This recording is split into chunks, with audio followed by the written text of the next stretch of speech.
Welcome to Divorce After 50, the podcast that helps you navigate the emotional, legal, and financial aspects of divorce later in life. If you're thinking about or going through a divorce at this stage, you're in the right place. I'm your host, Shari Frasure, and today we're diving into an important topic, how to manage the financial complexities of divorce after 50. I'm so excited to have Morgan Murray, a certified divorce financial analyst with the BRE, joining me today. Morgan specializes in helping individuals understand and plan for the financial side of divorce, and she's here to share her expertise on how to make smart, informed financial decisions during this challenging time. Morgan, welcome to the show.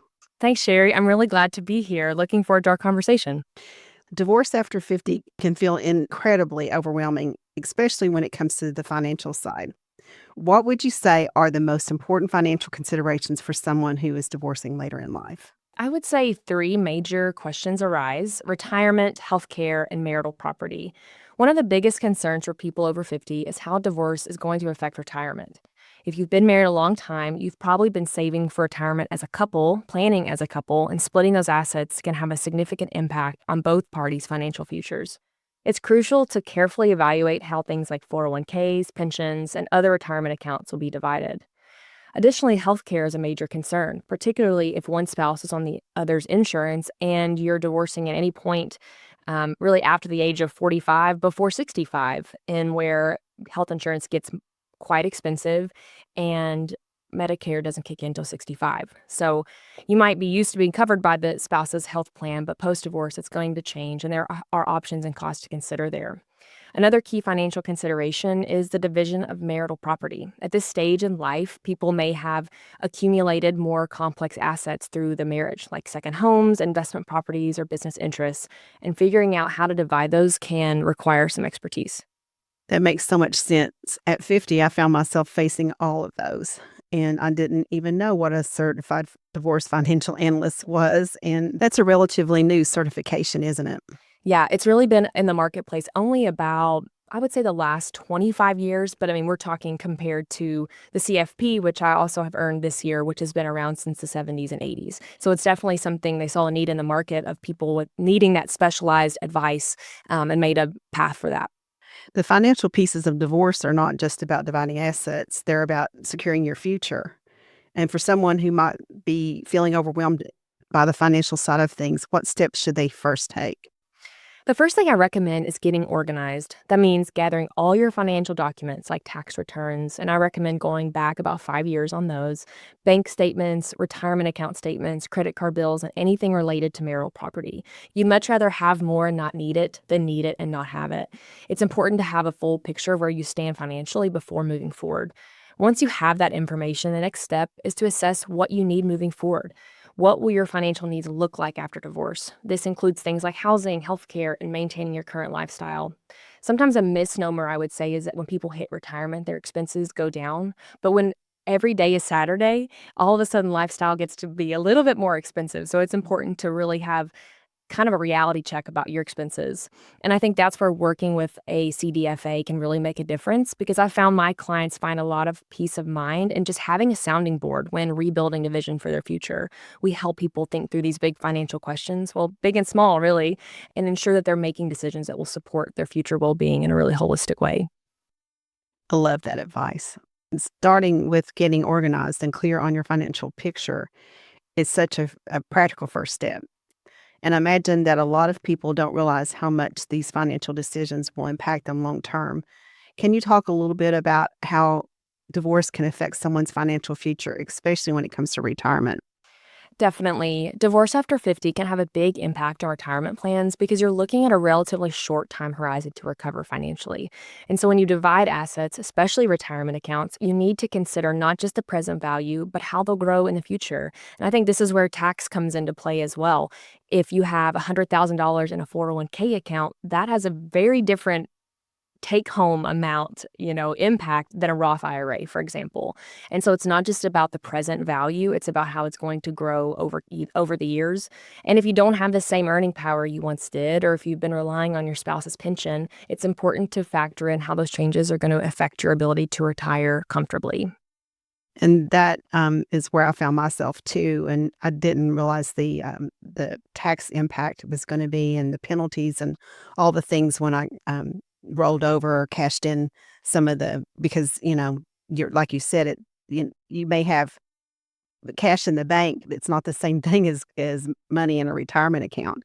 It's not as liquid. Yeah, absolutely. And it's anything with tax implications, it's a bell that can't be unrung, right? So once you pull the trigger, it's just too late. And so it's always best to have those conversations on the front end and maybe get creative about where you're creating income for yourself and how you're creating that property settlement to make sure that all of those penalties and potential income taxes are taken into account. Right. Because when it's done, it's done. You can't go back. And those are really important points. It's not just about what you're dividing in the moment, it's about how those decisions will affect your future. And with that in mind, what would you say to someone who is nearing retirement age and feels like it's too late to rebuild the financial future after a divorce? I hear this a lot, and my response is always it's never too late to build a life you love and take control of your financial future. People often think that because they're getting divorced later in life, they've missed their chance to secure a comfortable retirement, but it's simply not true. Even if you are in your 50s or 60s, there are still ways to make smart financial decisions that will help set yourself up for a secure future. And that, like I said, that could mean finding creative ways to leverage current assets to create yourself some predictable income. And I would say too here, it's important to act quickly but not urgently. And by that, I mean you do not want to put your head in the sand and refuse to look at some of the uncomfortable parts of your financial picture. Find a professional that can help you face it head on. But I don't also mean that people need to make decisions out of anxiety or fear or urgency.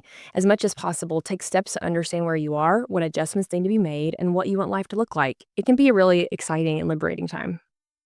That's such a reassuring perspective, knowing it's never too late to start planning. So, Morgan, what advice would you give to who's feeling anxious about the financial unknowns of divorce and just doesn't know where to start? I would say take a deep breath and take things one step at a time. Look, I've been there. I faced an unexpected divorce with a 10-month-old and not much expendable income. You go into survival mode. I was grieving the loss of a future I thought was inevitable. And the last thing many of us want is to think about a budget or how to replace income. But you have to start somewhere. Take it one day at a time, one step at a time. And find a professional, period.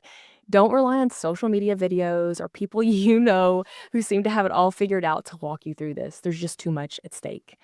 And I would add, attorneys are professionals of the law, but they are not financial professionals. Everyone I've had the chance to work with makes it clear to their clients that they can help assess the fairness of property settlements according to the law, but they are not financial advisors. This is where talking to a financial professional can really help. We are trained to consider those best and worst case scenarios of division of assets and then the creative solutions to income and then the tax consequences of all the things. Yes, and divorce can feel like a huge, overwhelming mountain to climb, but breaking it down into manageable steps is a start. And starting with understanding your financial situation and gathering your documents, assess your goals, and take stock of your current financial needs.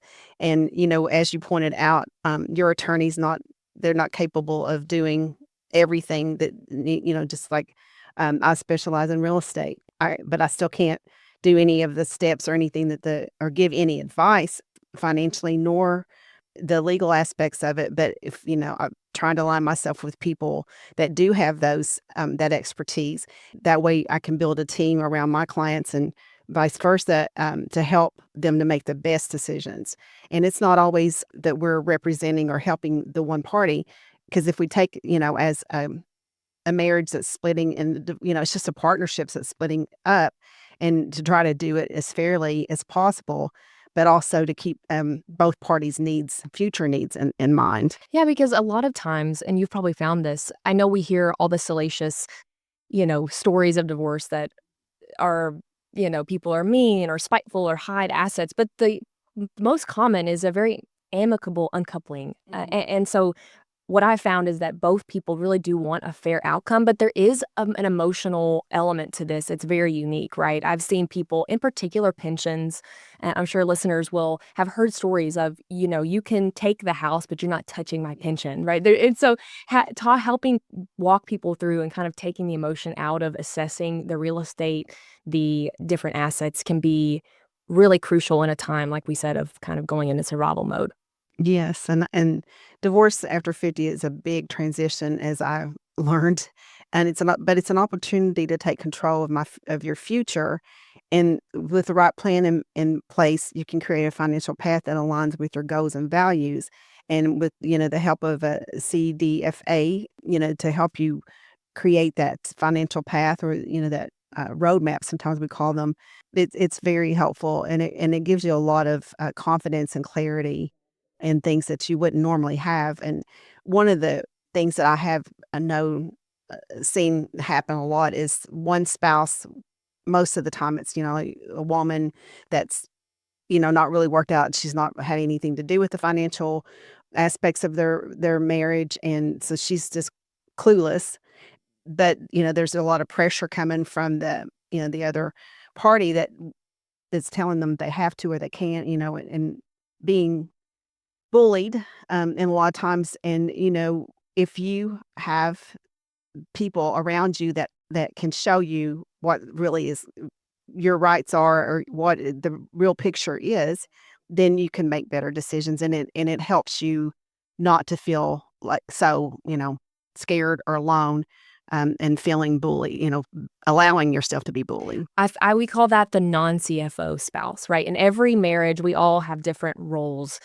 I haven't touched a load of laundry in the last 2 months, right? That's my now dishes are a different story, but that's, everybody and so if you happen to be that non-CFO spouse, I think it's important to take away the element of shame. There's no shame in that, that we all have different gifts and qualities that we bring to a partnership, right? For however many years we do it. And so when we are faced with that separation, that divorce, it's just a passion of mine to make sure that if a lot of times, yes, it is the woman that is, taking care of a lot of other stuff that just didn't happen to be, making sure the credit card bill was paid or whatever. It's like that for me is helping her see and understand and interpret. Maybe that's a better way, interpret what they have to just make sure that she's not making decisions out of fear or, like you said, being pressured, which is definitely worst case scenario. Right. Well, I just love that. Taking control of your future is so empowering. And thank you so much, Morgan, for joining me today and sharing your wisdom with us.